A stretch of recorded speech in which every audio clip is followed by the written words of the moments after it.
Hello everyone and good evening and welcome to Future Times. आप सभी का future times के यूट्यूब पे बहुत बहुत स्वागत है।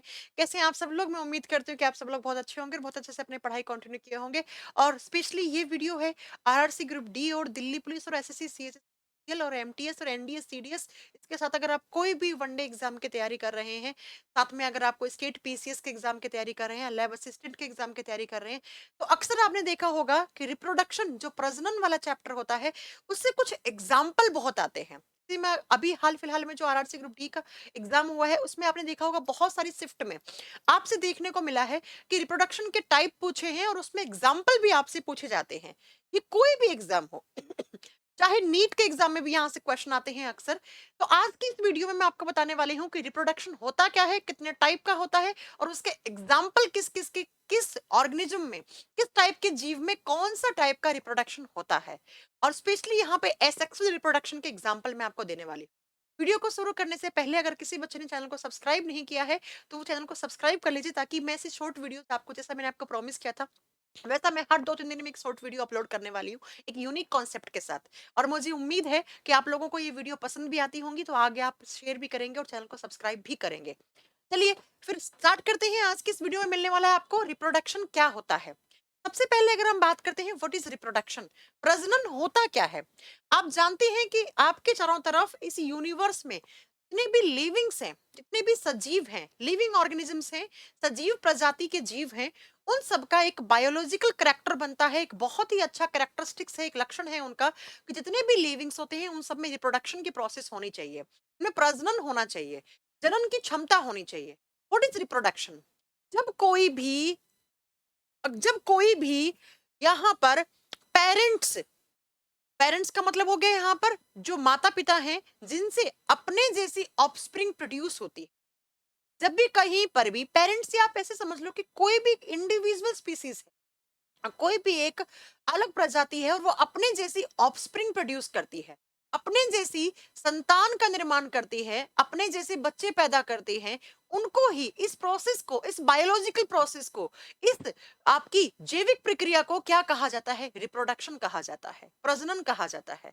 रिप्रोडक्शन का मतलब हो गया कोई भी इंडिविजुअल स्पीसीज है उससे अपने जैसा संतान बनना, उसे अपना जैसा ऑफस्प्रिंग प्रोड्यूस होना, क्या कहलाता है? रिप्रोडक्शन कहलाता है। जैसे गाय है तो गाय अपने जैसे बच्चे पैदा करेगी, जैसे भैंस है तो अपने जैसे बच्चा पैदा करेगा, इंसान है तो इंसान अपने जैसे इंसान के बच्चे पैदा करेगा, अगर कोई प्लांट है तो वो अपने जैसा प्लांट, कोई पौधा है तो अपने जैसा पौधा। जैसे फॉर एग्जाम्पल यहाँ पर दिया हुआ है कि ये इंसान का एक आपका रफली डायग्राम बना रखा है। तो इन इंसानों से, इन पेरेंट से, इन पेरेंट्स पहले, इन पेरेंट से क्या हो गया? इनके जैसा एक तीसरा देखो ऑफस्प्रिंग प्रोड्यूस हो गया। नीचे यहाँ पर फ्लावर का दे रखा है, फूल का दे रखा है, तो फूल से भी क्या हो गया? अपने जैसा ही एक ऑफस्प्रिंग, अपने जैसा संतान प्रोड्यूस हो गया। तो रिप्रोडक्शन लिविंग्स का एक बहुत ही अच्छा कैरेक्टरिस्टिक्स है, जिसके अंदर अपने जैसी संतान पैदा करने की क्षमता होती है। मतलब अपने जैसे संतान, अपने जैसी ऑफस्प्रिंग प्रोड्यूस करना ही रिप्रोडक्शन या जनन करना कहलाता है। अब आप कहोगे मैम रिप्रोडक्शन नहीं होता तो क्या होता?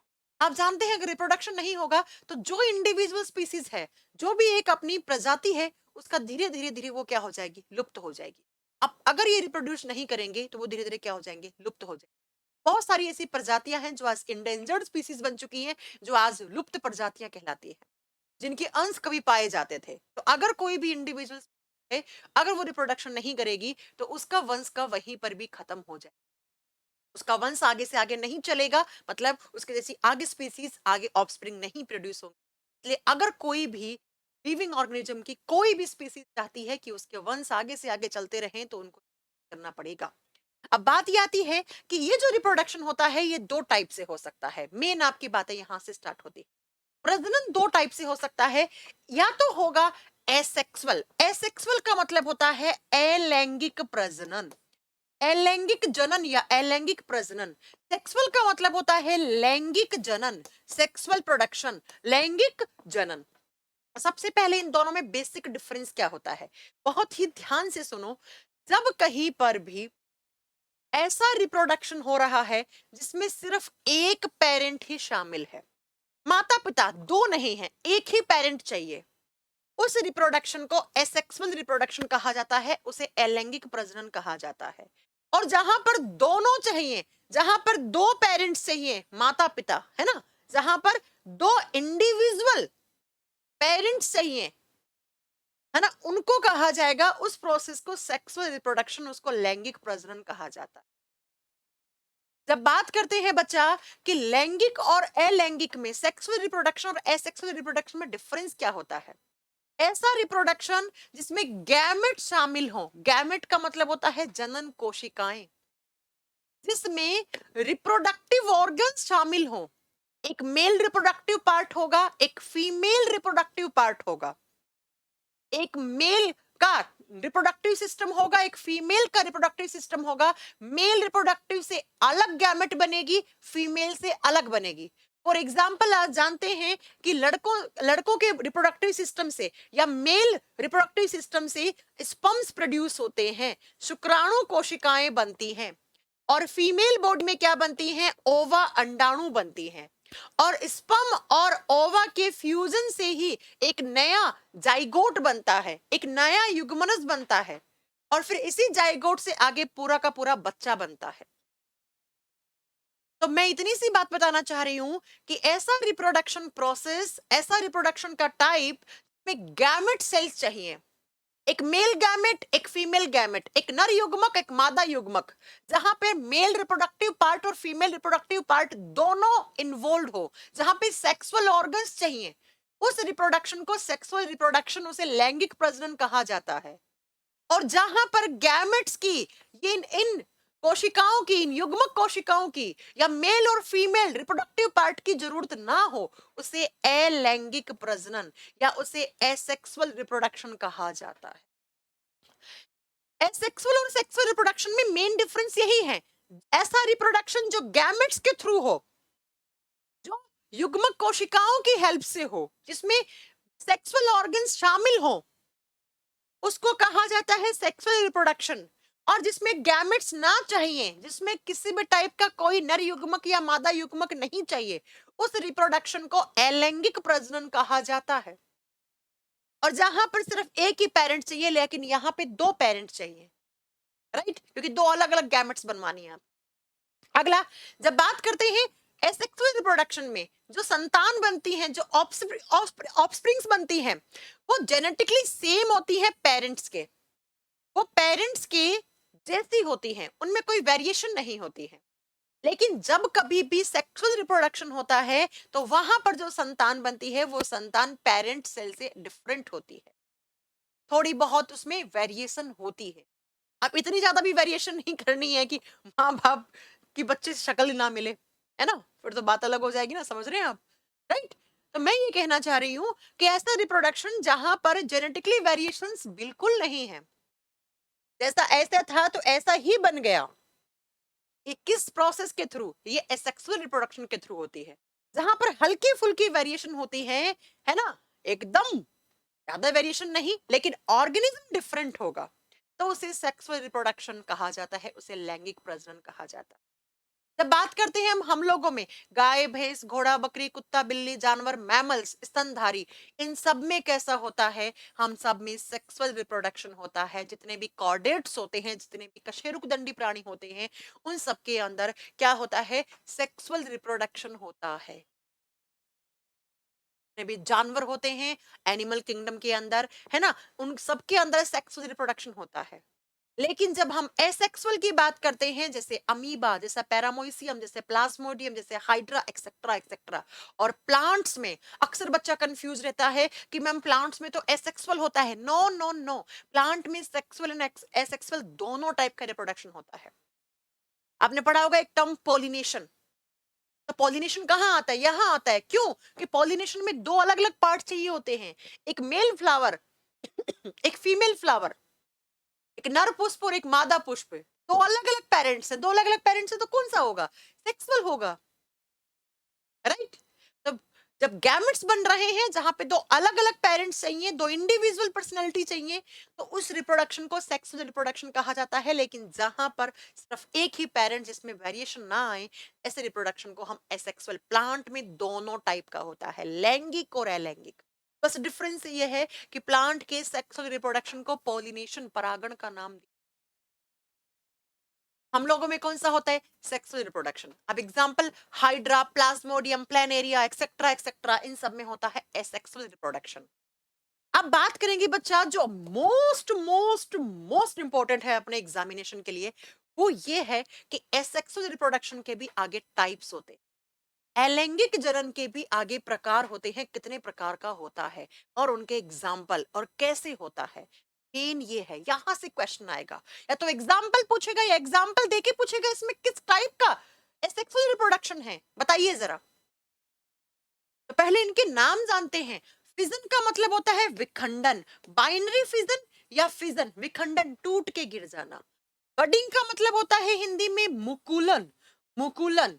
रीजनरेशन का मतलब होता है वापिस बनना, पुनर्विकास, वापिस बनना, है ना। कोई हिस्सा टूट के गिर गया फिर वापिस बन गया। स्पोर फॉर्मेशन का मतलब होता है बीजाणुओं से जनन, बीजाणुओं से फॉर्मेशन, बीजाणु से बनना।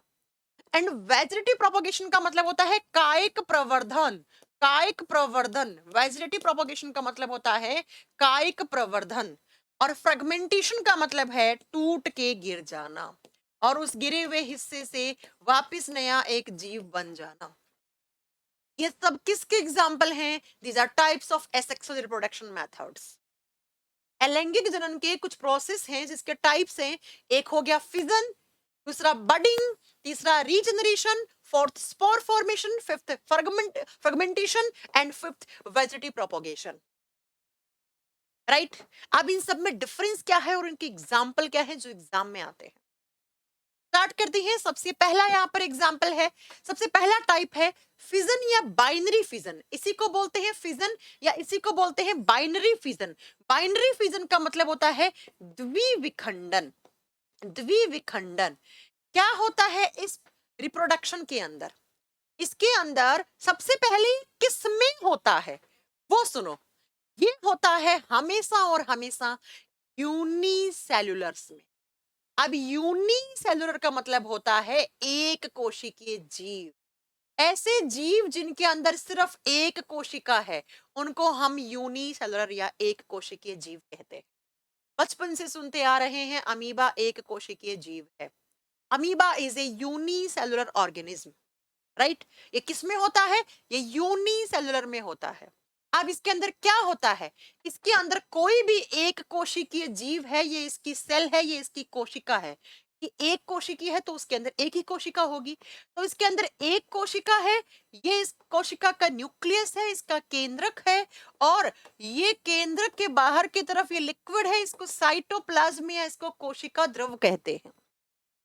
ये सेल धीरे धीरे इस तरीके से अपने साइटोप्लाज्म को बढ़ा लेती है और बढ़ाने के बाद इस तरीके से धीरे धीरे ये बीच में से ऐसे टूटना शुरू हो जाती है और एक सेल से दो सेल बन गई, एक से दो डॉटर सेल बन गई, एक पेरेंट सेल से दो डॉटर सेल, एक मातृ या पितृ कोशिका से दो पुत्री कोशिकाएं बन गई। तो इस टाइप के सेल डिवीजन को बाइनरी फिजन या द्विविखंडन या फिजन एसेक्सुअल रिप्रोडक्शन का नाम दिया जाता है।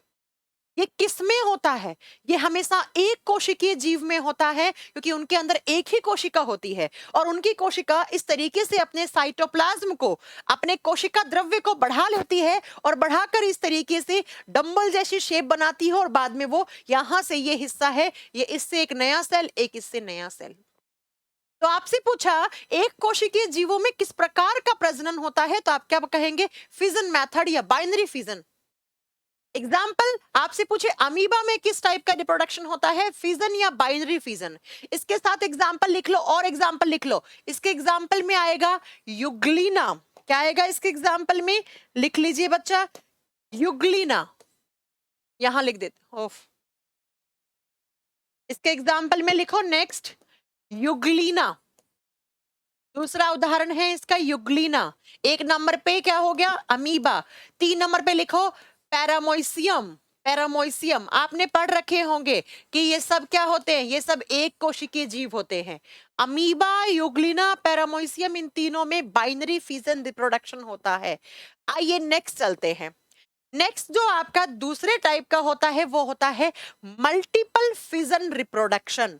2 नंबर पे कौन सा आता है? मल्टीपल। 2 नंबर का एग्जाम्पल दीजिए। मल्टीपल फिजन, विखंडन। मल्टीपल का मतलब है बहुत सारे, बहुत सारे। एक सेल से अनेकों सेल मिल गई, बन गई। एक सेल से टूट के अनेकों सेल टूट के मिल गई। देखो, इससे पहले वाले में एक से दो बन रही थी, अब यहां क्या होगा, मल्टीपल सेल्स बनेंगी। कितनी क्या बनेंगी, मल्टीपल सेल्स बनेंगी। जैसे ये एक पेरेंट सेल थी और इस एक पेरेंट सेल से एक सिस्ट बन गया। सिस्ट का मतलब बहुत सारी सेल्स का एक ग्रुप बन गया, और फिर इन बहुत सारी सेल से अलग अलग बहुत सारी डॉटर सेल्स बन गई। भाई इससे पहले एक से दो बने, अब एक सेल से अनेकों सेल बनी, एक सिस्ट बन गया, एक क्लस्टर बन गया कोशिकाओं का, और फिर अलग अलग सेल से एक अलग अलग क्या बन गया, अपना ऑर्गेनिज्म बन गया, एक जीव बन गया, अलग अलग ऑफस्प्रिंग्स बन गए। तो इसे बोलते हैं मल्टीपल फिजन। क्या बोलते हैं बच्चा, मल्टीपल फिजन। एग्जाम्पल लिख लो, मैं अगेन फिर कह रही हूं एग्जाम्पल ही मेन है। एग्जाम्पल में पहला एग्जाम्पल लिखो, एल्गीज में ये पाया जाता है, शैवालों में ये एल्गीज में होता है, शैवाल में होता है। और बच्चा सबसे अच्छा एग्जाम्पल ये होता है प्लाज्मोडियम में।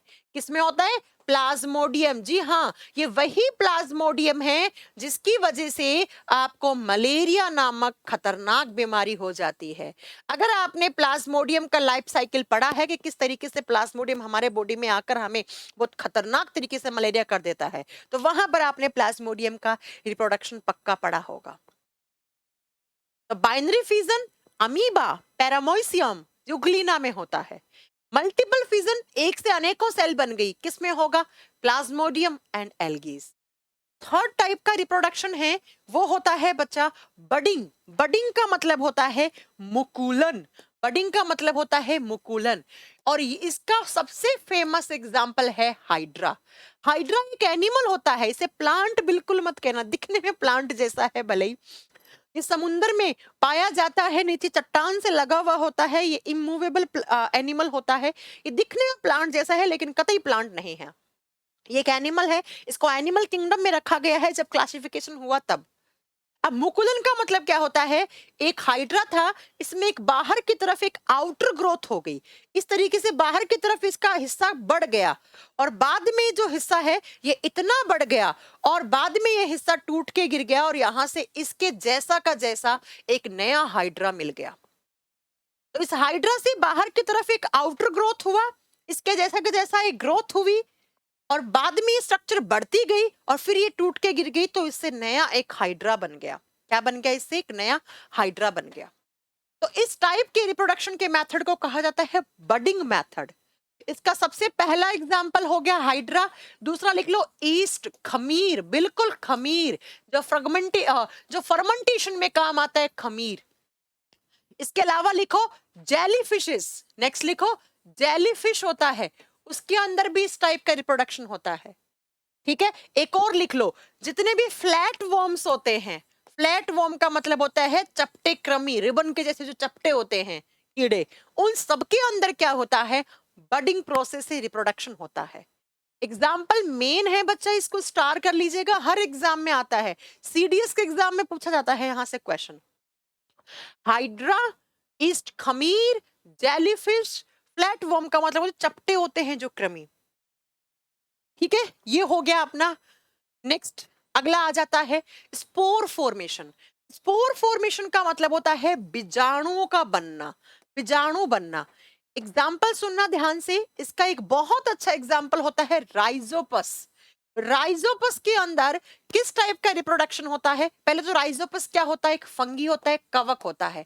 ये कौन सा कवक है जानते हैं आप, जब ब्रेड को रख देते हैं ऐसे ही बंद करके, तो हमारी रोटी और ब्रेड के ऊपर जो फंगस लगता है ना, इसे ब्रेड मोल्ड कहा जाता है। ये वही है, ये वही कवक है। आपने रोटी को बंद करके डिब्बे के अंदर डाल के रखा, उसके ऊपर कुछ दिनों के बाद कवक लग गया है, फफूंद लग गई है।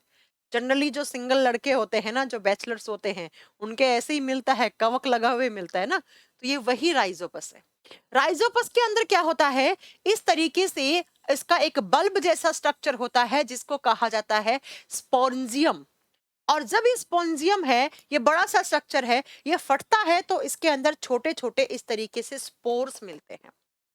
छोटे छोटे बीजाणु मिलते हैं। क्या मिलते हैं? बीजाणु मिलते हैं। और ये स्पोर बाद में इसके फटने से, स्पोरेंजियम के फटने से ये स्पोर्स नीचे गिर जाते हैं और इन स्पोर से फिर नए क्या बनने लग जाते हैं? राइजोप्स बनने लग जाते हैं। नए राइजोप्स बनने लग जाते हैं। तो कहने का मतलब है कि जो राइजोप्स है एक तरीके का फंगी है, कवक है, जो हमारे रोटी और ब्रेड के ऊपर लग जाता है। कुछ इस तरीके का ही होता है दिखने में, है ना। पहले ग्रीन सा फिर ब्लैक सा, बहुत दिनों तक हो गया तो ब्लैक सा लगने जाता है। तो उसका जो स्पोरेंजियम होता है उसके फटने के अंदर अंदर छोटी छोटी ऐसी स्पोर्स होती हैं और वो फट के नीचे गिरती हैं तो उससे नए राइजोप्स बनने लग जाते हैं। तो एग्जाम्पल राइजोप्स। दूसरा एग्जाम्पल लिखो, मोसिस। जितनी भी मोसिस होती हैं जिनको हम प्लांट किंगडम में पढ़ते हैं। लीवरवोर्ट्स, तीसरा एग्जाम्पल लिखो, लीवरवोर्ट्स, हिंदी में सेम नाम है। इन सबके अंदर किस टाइप का रिप्रोडक्शन होता है? इन सबके अंदर स्पोर फॉर्मेशन से होता है। Main example is rhizopus. Main example is rhizopus. अगला मेथड है फ्रेगमेंटेशन मेथड। फ्रेगमेंटेशन का मतलब होता है टूट के गिर जाना। ये किसके अंदर होता है? स्पाइरोगायरा। स्पाइरोगायरा क्या होता है? एक टाइप का एल्गी होता है। ये एल्गी पानी के अंदर ज्यादा पाया जाता है और इस तरीके से होता है, जब पानी का बहुत तेज बहाव चलता है तो इसका हिस्सा इस तरीके से टूट के गिर जाता है, से दो अलग अलग हिस्से बन गए, फ्रेगमेंटेशन हो गया। अब आप कहोगे मैम फ्रेगमेंटेशन और जो बाइनरी फिजन है उसमें तो कोई डिफरेंस ही नहीं है, बाइनरी फिजन में भी एक से दो बन रहा था। अरे बाइनरी फिजन होता है एक कोशिकीय जीवों में, जबकि फ्रेगमेंटेशन होता है मल्टी सेलुलर्स में। ये किसके अंदर होता है? बहुकोशिकीय के अंदर। हाँ, आपको सुनने में उसके जैसा ही लगेगा कि बाइनरी फिजन में भी तो मैम एक से दो बन रहे थे, लेकिन बच्चा ये सेल थी, ये सेल थी, ये जीव नहीं थे, क्योंकि ये एक कोशिकाओं के अंदर, एक कोशिकीय जीव के अंदर हो रहा था। और फ्रेगमेंटेशन क्या है? ये दो इंडिविजुअल ऑर्गेनिजम्स हैं, ये जीव हैं दो, ये सेल नहीं है। तो ये बहुकोशिकीय जीवों में होता है फ्रेगमेंटेशन, जबकि यूनिसेलुलर में कौन सा होता है? बाइनरी फिजन होता है। इसका एग्जाम्पल मैंने बता दिया है, स्पाइरोगायरा एक एल्गी होता है, शैवाल होता है जो पानी के अंदर रहता है। जब पानी का बहुत तेज बहाव होता है तो इस तरीके से दो हिस्सों में टूट जाता है और इससे दो नए स्पाइरोगायरा बन गए हैं, है ना। तो ये एल्गीज या स्पाइरोगायरास के अंदर ज्यादा होता है फ्रेगमेंटेशन। बाइनरी फिजन एक कोशिकीय में होता है, फ्रेगमेंटेशन बहुकोशिकीय जीवों में होता है। दोनों में डिफरेंस है। इसके बाद नेक्स्ट जो मेथड आता है वो आ जाता है बच्चा रीजनरेशन मेथड। रीजनरेट होना, कोई एक हिस्सा था पहले इस तरीके से था पूरा जीव, फिर इसका ये हिस्सा और ये हिस्सा टूट के गिर गया कहीं, फिर वापस से ये हिस्सा बन गया और वापस से इस तरीके से दो अलग अलग जीव बन गए। रीजनरेट हो गया, पुनर्विकास हो गया, इसका पुनरुद्भवन हो गया, वापस बन गया। इसके दो हिस्से टूट के गिर गए थे, फिर धीरे धीरे इसके वापस हिस्से बन गए और इस तरीके से दो नए जीव बन गए। तो इसे रीजनरेशन मेथड कहा जाता है। और इसका एग्जाम्पल है प्लेनेरिया।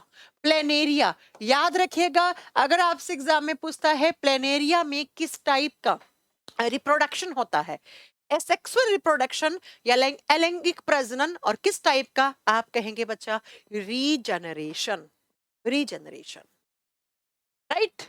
और इसके बाद आता है आपका next and last is vegetative propagation. Next आता है कायिक प्रवर्धन।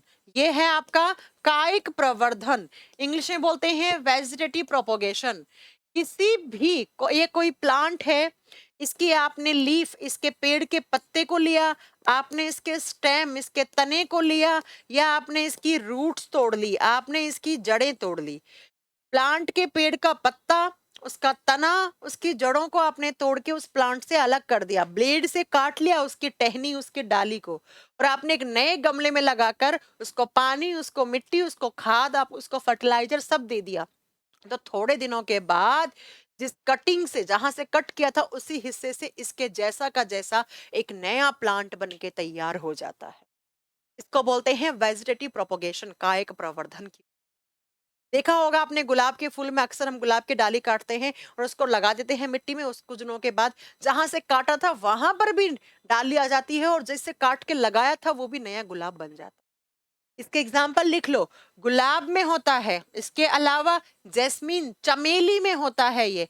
इसके अलावा ये कर सकते हैं आप आलू में, पोटैटोज में कर सकते हैं। इसके अलावा केले में हो सकता है, गन्ने में हो सकता है, एक्सेट्रा एक्सेट्रा। डहेलिया, आलू, जिंजर, अदरक। जिंजर हो गया, डहेलिया हो गया, जैस्मीन हो गया, रोज हो गया, स्वीट पोटैटोज हो गया, या पोटैटोज हो गया, या इसके साथ साथ आपके अंगूर में भी हो सकता है ये सारा, और साथ में आपके गन्ने वगैरह में भी होता है ऐसा। तो ये सारे के सारे मेथड कौन से हैं? ये सारे हैं आपके रिप्रोडक्शन के, एसेक्सुअल रिप्रोडक्शन के मेथड जो एग्जाम में आते हैं। हर एग्जाम में इससे क्वेश्चन देखने को मिलता है।